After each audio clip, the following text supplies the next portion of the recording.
Step 10. We continued to take personal inventory, and when we were wrong, promptly admitted it. We continued to take personal inventory, and when we were wrong, promptly admitted it. That word continued is important. It says we continue to take personal inventory. These steps are in order, and they are to be worked in order. I've known people who've tried to skip around. They like this one, they like that one. They're trying to do a ninth step, when they only got 2 weeks sober or clean. These steps are in order for a reason. It says we continue to take personal inventory. Back in step 4, we took a fearless and moral inventory. And so in step 10, these are the maintenance steps, 10, 11, and 12. We've done the work to get us to this place of living as different human beings. I can't continue to take personal inventory if I haven't taken an inventory. But the second part of that is, and when we were wrong, promptly admitted it. Raise your hand if you like being wrong. Raise your hand if you like being wrong and you promptly admit it always, every time. I've gotten better at this too, maybe because I'm wrong so much and I know it today because I got a fairly clear head. But step 10 frees us from the wreckage of our present. See, those other steps from 4 through 9 were freeing us from the wreckage of our past. But step 10 frees us from the wreckage of our present. If I don't stay aware of my defects, they will drive me into a corner that I cannot get out of clean. And I know that. See, these character defects don't go away completely, some of them. I mean, some of them we do, but a lot of them stay around. The thing about our character defects is that until we take them to the extreme, there are actually benefits. Like I talk.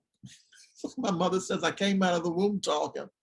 Doctor hit me and I said, ow, what'd you do that for? Who are you? Who am I? Why is it so bright in here? We used to laugh when she told that story, but I think it's probably not far from the truth.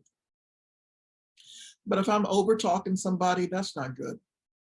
If I'm talking so much that somebody else can't get a word in edgewise, that's not good. If I am talking so much that somebody feels disrespected or unworthy and can't get in the conversation, that's not good. So we can take something that is a positive and turn it into a negative. That's what we do in our addicted state. That's what our addicted brains do, because our addicted brains, 90% of them are thinking about when we're going to get what we need instead of how to be a better human being in relation to the world. So one of the first things we learn in Narcotics Anonymous is that if we use, we lose. So if I am not attentive to the stuff going on inside of me, if I just keep ignoring it or stuffing it, it's going to come up and bite me on the backside. And the thing about the addict is that we are sensitive people. Again, that's not a negative thing in and of itself. But if we are so sensitive that even simple things cause us pain, we don't like pain. We don't like pain. And see, there is this beast inside of us that says, that's pain. You're feeling pain. You're feeling disappointment. You're feeling discouragement. You're feeling something you don't like feeling. We know what to do about this. Come on now. Come on. We know how to deal with this. If you are not an addict yourself, but you care about somebody who is, I hope you hear me. See, that's what's going on inside the addict. That is the voice that we hear. And so we work on this recovery thing. Continuing to take a personal inventory means that we form a habit of looking at ourselves, our actions, attitudes, and relationships on a regular basis. We are creatures of habit and are vulnerable to our old ways of thinking and reacting. At times, it seems easier to continue in the old rut of self-destruction than to attempt a new and seemingly dangerous route. We don't have to be trapped by our old patterns. Today, we have a choice. That's what the big book says. I will add today, I also have resources. And those resources are human, sponsor, therapists, friends in recovery. I don't have to be trapped by my old patterns and my old ways. But there are times, even, with 20 years, that things happen that I'm very uncomfortable about, and I don't have an immediate way of responding in a healthy and positive way after 20 years. And I hear people in the rooms who have 38 years and 42 years, and even there are times when life comes at you fast, right? And stuff happens, and all of a sudden it's like, whoa, whoa, whoa, whoa, whoa. And there is confusion because we're human, especially when it involves family, ooh, right? Especially when it involves family. Especially when we thought something was resolved and it's not. We're human, but we don't have to run to the old places that we would hide. Because for us to use is to lose, and to not deal with the stuff on a regular basis is to start moving in that direction. The 10th step can help us correct our living problems and prevent their recurrence. We examine our actions during the day. Now, a lot of people do the 10th step daily at night. Personally, it is better for me to do it first thing in the morning to recount the previous day. At the end of the day, for one thing, I'm usually so exhausted because I work a lot. And it is harder for me to not remember what I did. I can look at my calendar and see that, but to remember how I felt about it, how I reacted to feelings, it is better for me if I do it in the morning after a couple, and my head is clear and I can go back. But whether you do it at the end of the day or at the beginning, examine our actions. And some of us write about our feelings, explaining how we felt and what part we might have played in any problems that occurred. Did we cause someone harm? Do we need to admit that we were wrong? If we find difficulties, we make an effort to take care of them. When these things are left undone, they have a way of festering. The NA Big Book goes on to say, this step can be a defense against the old insanity. If we are being drawn into old patterns of anger, resentment, or fear. Back to that 4th step. Do we feel trapped? Are we setting ourselves up for trouble? Are we too hungry, angry, lonely, or tired? Halt. Hungry, angry, lonely, tired. Are we taking ourselves too seriously? Woo child. Are we judging our insides by the outside appearances of others? Do we suffer from some physical problem? The answers to these questions can help us to deal with the difficulties of the moment. We no longer have to live with the feeling that we have a hole in the gut. Sometimes we ask old timers what to do. Sometimes we talk to our sponsors, and the answer is usually just so wonderfully simple. It's like, why couldn't I have thought of that on my own? Well, because we're human and we're complex, and we have this beast inside of us that doesn't want us to come up with that kind of an answer. It wants us to stay all roiled up and messed up inside so that eventually we will use again, because the beast does not die. See, there is no cure for this thing that lives in us, but there is treatment. And treatment begins with not using, but treatment continues with living in this way, living the spiritual program of recovery, whatever deity or higher power or higher purpose, living in this way. A couple of months ago, I was avoiding somebody, and at first I was not aware that I was avoiding them. I wasn't consciously aware that I was avoiding them. But then somebody was trying to schedule a meeting, and the name was there, and all of a sudden I just had this negative reaction, this not, I don't really want to see that person. I honestly did not know why right away. I had to work on that thing. I had to do a 10th step. I had to stop, because it can be done any time of day. I had to stop, pray, ask the God of my understanding, what's going on inside of me? I don't know what's going on inside of me about this person. So I finally got to it. Something had happened, and there was culpability on both sides, but I hadn't admitted my part in what went wrong. Now, please understand, this was not a major thing. It wasn't. It was just something got sloppy. It got messy. It ended up happening and coming together, but it was sloppy and messy.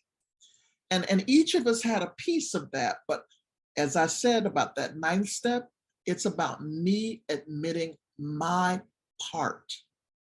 And so the meeting was a Zoom.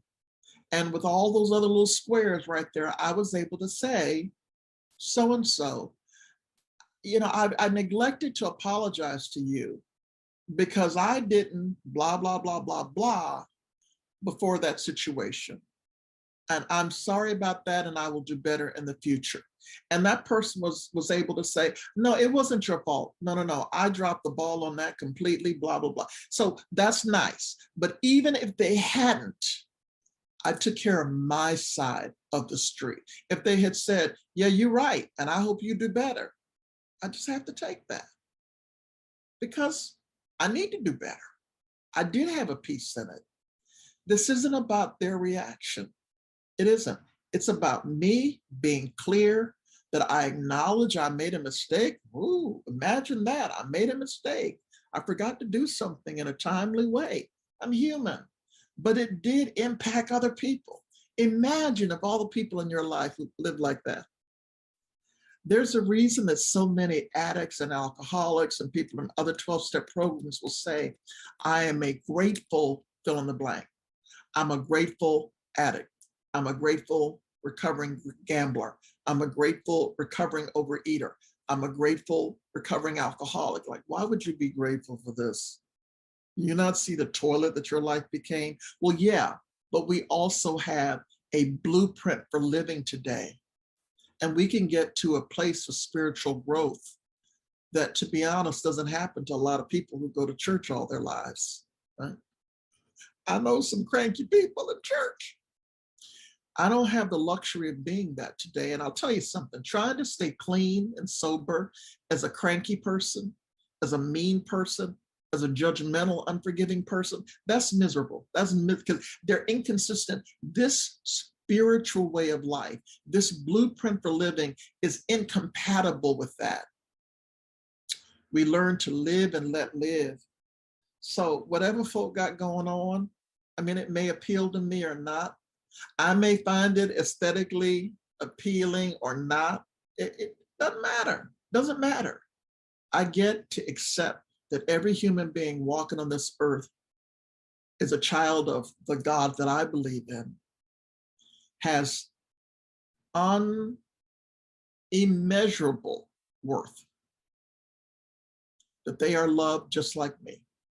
And I tell you, that just shuts a whole lot of stuff down. I'll tell you a little quick story. I was in the dry cleaners the other day, and a lady came in behind me, and she got on her phone, and it was clear she was talking to her granddaughter. You could hear the granddaughter because she had it on speaker. And so we could hear the granddaughter. She was loud. And the granddaughter was so excited. It was her first day at pre-K. And she was doing what a little first day at pre-K does, telling her mom about it and who she saw. And some of the kids in the neighborhood were in her pre-K class. And mom was so excited because she was on her way to mom's house. And it was loud. But as a grandmother, I just thought it was kind of touching. I did. It was loud. And the man in front of me was clearly not happy. And so he's turning around, lots of body language. He's gritting on her. He's huffing and puffing. And she's just ignoring him. And then he turned to me. You know how it is when you out there all by yourself, right? And now you want to get somebody else in this with you. And I would not play. And I was not rude to him. I just looked at him and smiled. And then he was really mad because nobody else seemed to be as upset about this as he was. He was all alone. in his upsetness. And I'm not kidding. I prayed for him. I did. I prayed for him. Now, I'm human. I have my moments. In a different situation, if I was hungry, angry, lonely, tired, I might have been annoyed too. But I wasn't any of those things. I'm just in a dry cleaner's picking up my dry cleaning. I'm only going to be in here for a couple of minutes. And how wonderful that this mum has a grandbaby, and the grandbaby loves her mum. And I honestly, she looked clean and sober to me. I don't know what's going on with the lady, but I just thought it was a wonderful, beautiful thing. I will say it again. It was loud. I mean, yeah, it would have been nice maybe if she had toned it down a little bit, but I think she wanted us all to hear it. It was maybe 3-4 minutes out of my life. Today, I can ask myself, can I give another human being the grace of 3 or 4 minutes of my time to listen to a mum and a little girl celebrate a first day of pre-K? See, I have the emotional margin to do that today. As a recovering who lives these 12 steps of recovery, I understand that the world isn't all about me and that other people have a right to joyous moments as well. And I can celebrate with them. I don't know that lady's name. I don't know the little granddaughter's name, but I celebrate them. I get to promptly admit my faults when I see them, not explain them, not rationalize them, not try to justify them, just admit. And so we work this step continuously. It is a preventative action. The more I work the step, the less I will need the corrective part of the step, which is admitting my faults. And when we were wrong, promptly admitted it. When we were wrong, promptly. That means as soon as I'm aware of it. Sometimes, like the example I gave you, it takes me a while to be aware of it. But when I become aware of it, to promptly, so I don't carry all that stuff with me. I don't carry all that stuff around. I'm not walking around ignoring people, sucking my teeth when I see people, trying not to be in the same place at the same time as other people. See, that's the kind of hard work using was, like being an active alcoholic and addict. It's work. You always got to be thinking about that stuff. I don't want to live my life as a sober and clean person with all that drama going on in my head, people living rent-free in my head. And a big book says this step is a great tool for avoiding grief before we bring it on ourselves. We monitor our feelings, emotions, fantasies, and actions. By constantly looking at ourselves, we are able to avoid repeating the actions that made us feel bad. Because what do we do when we feel bad? Oh, the beast says, you know how to feel better quick. We need the step even when we're feeling good and when things are going well. Because for some of us, good feelings are new to us. We need to learn how to nurture them. In times of trouble, we can try the things that work during the good times. We have the right to feel good. I mean, I have a choice though. I need to be careful because the good times can be a trap. After a while, if I'm not careful, I can start to think, I did this, I made this, I built this is because of me. A simple example is when I let somebody into traffic or I let somebody merge in front of me, I expect to see a little wave. I do. I expect for them to acknowledge that I let you in. I let you go. You know, a lot of people do not do that. I always do. Because I was raised that way. I was raised that, that was part of my driver's ed, that, you acknowledge that the person made that happen. But not everybody does that. And here's the great news today. I don't have to get a resentment about it. If they do, great. If they don't, oh well. Because I don't know what's going on in somebody's life. I don't know what they're thinking right now. I don't know what they're feeling right now. I don't know where they're going. Maybe in a different situation they might have, but I don't know what's going on inside of them, that they forgot to do that, or Maybe they never learned how to do that. Nobody ever taught them. It doesn't matter. Everybody makes mistakes. I make mistakes every day. I will never be perfect, but I can accept myself by using step 10. By continuing a personal inventory, we are set free in the here and now from ourselves and the past. We no longer justify our existence. I'll say that again. We no longer justify our existence. This step allows us to be ourselves. It's not about being better than anybody. It's not about being high and mighty. I'm not a better human being because I wasn't bothered by that lady in the dry cleaners. I'm not a better person than that man. Again, I don't know what was going on with him. I have no idea what's going on in his life. It may be the little gnats and the little things that nibble away at us. It might just be that he's just got 1,000 of those coming at him. And this loud woman in the dry cleaners was the strong fact. I don't know. But I had a choice. And I chose to enjoy this mum and her little girl. And I chose not to engage in the gentleman's discomfort. I'm no better or no worse than anybody else, but I have a choice about what I do with the precious seconds, minutes, and days that constitute my life. And so in step 11, we talk more about this relationship with a higher power or a higher purpose.